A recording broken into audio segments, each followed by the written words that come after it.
Hey there, safety pros. Welcome to another deep dive.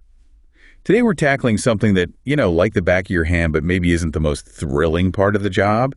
We're diving into OSHA's annual summary of workplace injuries and illnesses. Yeah, you're right. It's not exactly the most exciting topic, but understanding these requirements, it's absolutely key to staying compliant. Yeah. And even more importantly, actually using this data to make your workplaces safer. Okay, so let's break this down a little bit. We've got two really good resources that we're going to be looking at today.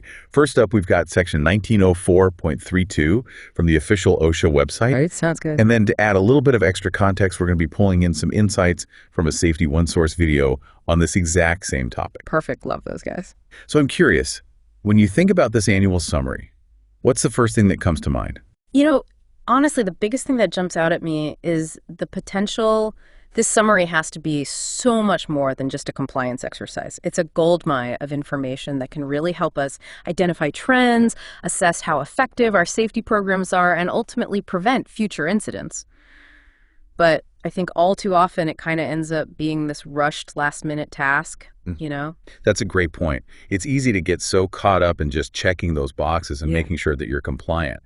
But if we take a step back, there's a ton of valuable data in here that we can use to make a real difference. So let's kind of break it down. What exactly does OSHA require? What are those essential steps involved in creating this summary?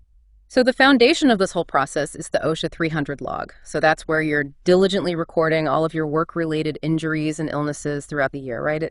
The annual summary essentially takes all that data from your 300 log and puts it into this nice, concise format. So even if we have like a fantastic year with 0 recordable incidents, we still have to go through this whole process. That's right. No escaping the paperwork, unfortunately. All right, so no escaping the paperwork.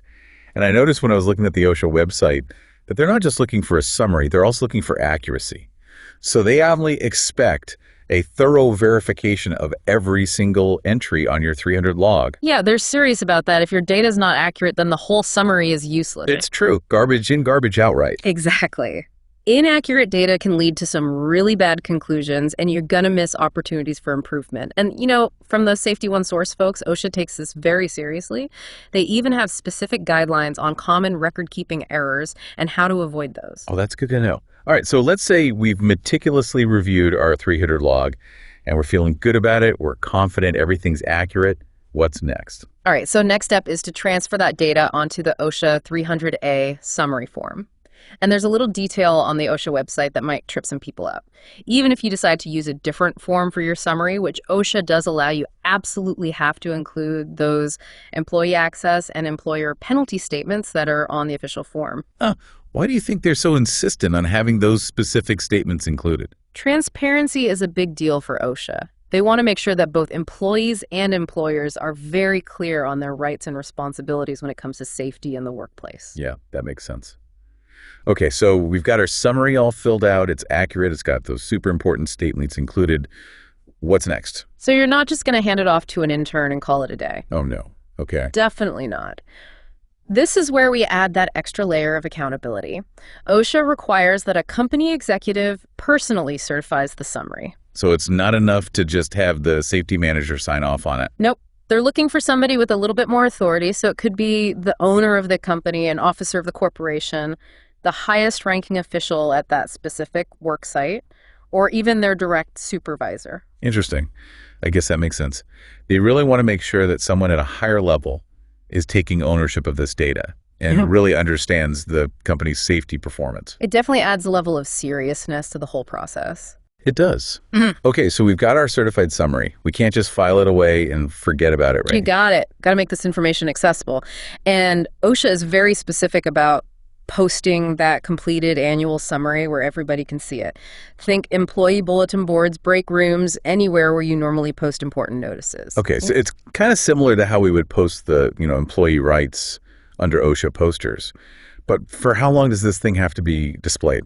So both the OSHA website and that Safety One Source video, they're very clear on the time frame. Yeah. You have to have it posted by February 1st of the following year, and it needs to stay up until at least April 30th. And just to be clear, we can't get creative with the presentation here, right? Agreed. No covering it up with other notices or adding any artistic embellishments? Definitely not. No funny mustaches on those executive photos. Yeah. OSHA's very clear on this.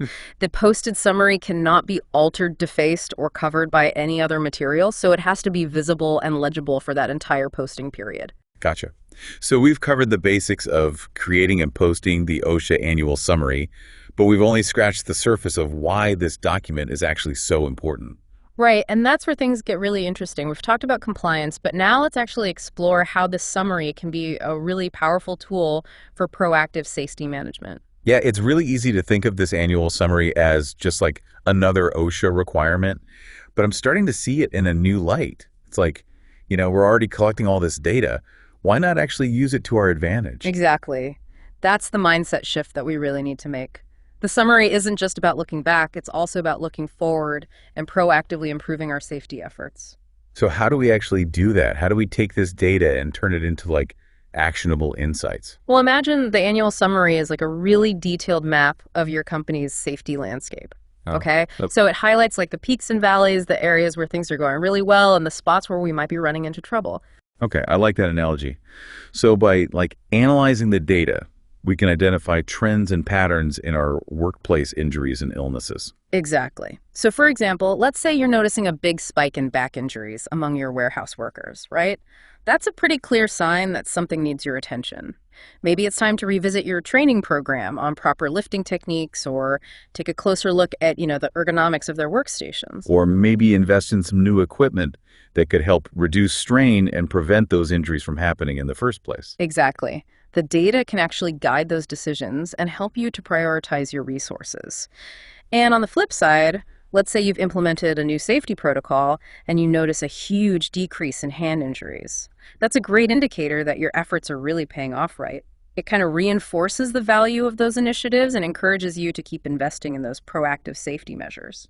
Yeah, so it's all about connecting the dots between our actions and the results that we're seeing out in the field. Precisely.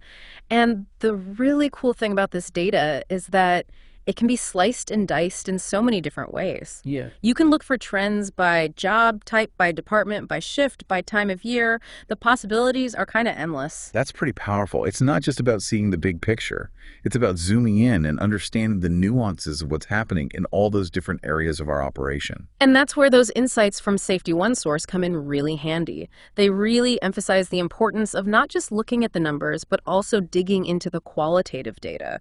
So things like your incident reports, your near-miss reports, they can actually provide some really valuable context and help you to understand the why behind the numbers. So it's not just about like how many incidents did we have. It's also about understanding the circumstances around those incidents. Like, were there any contributing factors? Was it a training issue, an equipment malfunction, human error? Yeah, by putting all those pieces together, you can actually paint a much more complete picture of what's really happening in your workplaces and identify the root causes of those incidents. And once we understand that why, we could start developing much more targeted and effective interventions. It's like we're not just throwing darts in the dark, we're actually aiming for that bullseye. Exactly. It's about moving from a reactive approach to a proactive approach, and that's where the true power of this annual summary really lies. This is all making a lot of sense to me, but I got to be honest, I still feel a little overwhelmed. Like, where do we even begin with all of this? That's totally fair. Analyzing all this data can definitely feel daunting, especially if you're short on time or resources. But remember, you don't have to do it all at once. Start small. Focus on one or two key areas that you really want to improve. Maybe it's slips, trips, and falls, or maybe it's ergonomics. So pick a specific area, analyze the data for that area, and then develop those targeted interventions based on what you find. Exactly. And then as you get more comfortable with the process, you can kind of gradually expand your analysis and tackle other areas of concern. I'm also thinking about how we can use this data to benchmark our performance against industry standards. You can kind of see how we stack up. That's a great point. By comparing your company's data to industry averages, you can really get a sense of where you stand and identify areas where you might need to step up your game. It's like getting a report card for your safety program. Exactly. And nobody wants to be that student bringing home a C in safety. That's for sure. Speaking of resources, I know Safety One Source has a bunch of great tools and templates that can help to streamline this whole process. Oh, they absolutely do. They even have like a free OSHA record-keeping calculator that can help you calculate your incident rates and compare your performance to industry averages. Oh, that's awesome. So even if you're feeling lost, There are resources out there that can guide you and make this whole process a little bit less intimidating. Absolutely. The key is to approach this with a curious mindset, a willingness to learn, and a commitment to really using this data to create safer workplaces. Wow, this has been a really eye-opening conversation. I feel like we've gone from seeing this annual summary as just a total chore to, Yeah. recognizing it as this valuable tool for safety improvement. Yeah, exactly. That was kind of the goal here, to get you thinking a little differently. And remember those resources we mentioned earlier, like the official OSHA website and those Safety One Source videos? They're there to support you every step of the way. Yeah, seriously, those guys over at Safety One Source, they've become like my go-to for all things safety related. They've got everything from videos and articles to like training materials and even that OSHA record-keeping calculator that you mentioned earlier. Yeah, they really take the guesswork out of OSHA compliance for sure. They do. Okay, so before we wrap things up, let's do a quick little recap for our listeners just to make sure we hit all those key takeaways. Sounds good. So first and foremost, accurate record keeping throughout the year. That's like the foundation of this whole process. That OSHA 300 log that needs to be like your best friend. Yeah, absolutely. Then we're going to take all that data from the 300 log, summarize it, make sure we're including those employee access and employer penalty statements, even if we're using a different form for the summary. Right. And then don't forget to get that summary certified by a company executive. Yeah. As that extra layer of accountability that OSHA's looking for. Definitely. And then, of course, we got to post that summary in a prominent location by February 1st and keep it up until at least April 30th. But, maybe the most important takeaway here is let's not just treat this as a box-checking exercise. We need to really engage with this data, identify those trends, and use those insights to actually improve our safety practices and create those safer work environments for everybody. So moving beyond compliance and embracing that more proactive approach to safety management. Exactly. Now, before we go, I want to leave you with one last thing to think about. We talked a lot about using the summary reactively to address those existing problems, but how could you use it proactively to actually prevent future incidents? What kind of leading indicators could you get from this data that might help you anticipate and mitigate risks before they even have a chance to materialize? That's such a great question to think about. It's all about taking that next step, shifting from just reacting to incidents to actively preventing them. And that's really what being a true safety leader is all about. Couldn't have said it better myself. Well, that brings us to the end of our deep dive into OSHA's annual summary.